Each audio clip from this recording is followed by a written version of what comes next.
about factors affecting animal species. Breeding site, food supply, and territory. Factor affecting animal species, breeding site, food supply, and territory.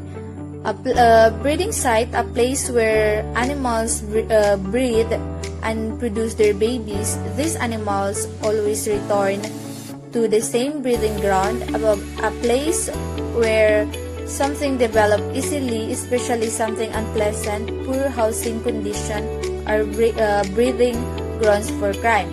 The place to which animals go to breed, a place and development.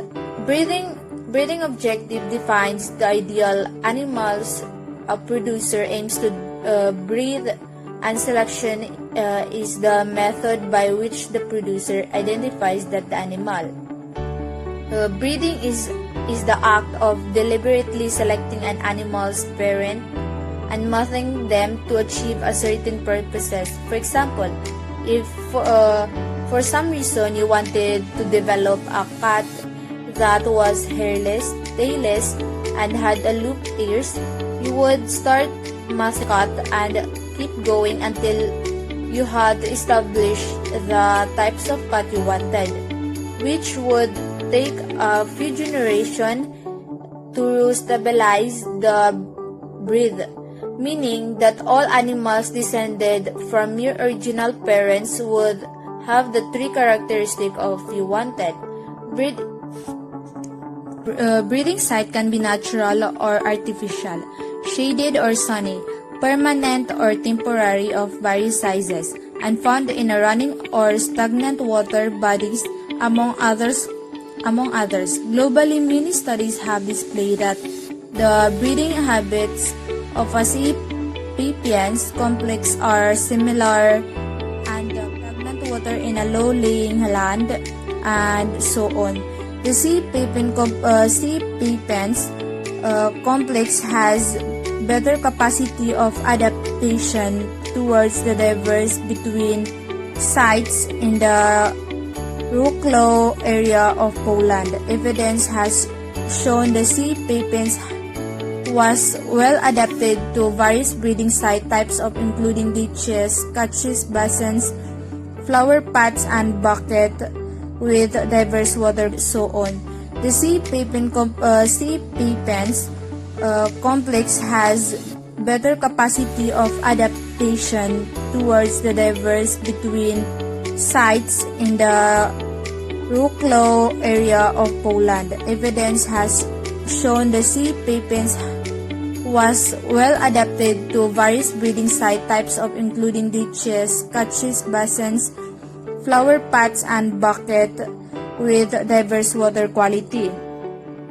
CX pipiens stands for the Culex pipiens, commonly referred to as uncommon houses mosquitoes, is a species of mosquito houses. Mosquitoes are some of the most common mosquitoes in the United States. More especially, Culex pipiens is considered as the northern house mosquito. Pipiens is considered as the northern house mosquito as it is the most common mosquito to the northern region of the U.S.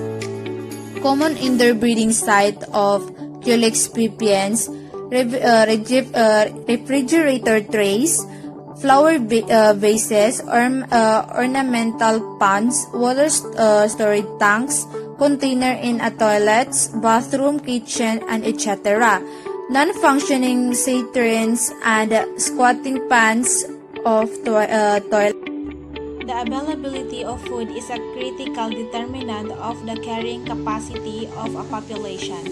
Maximum population size, for example, is determined by a few key factors: food, availability, water, and space.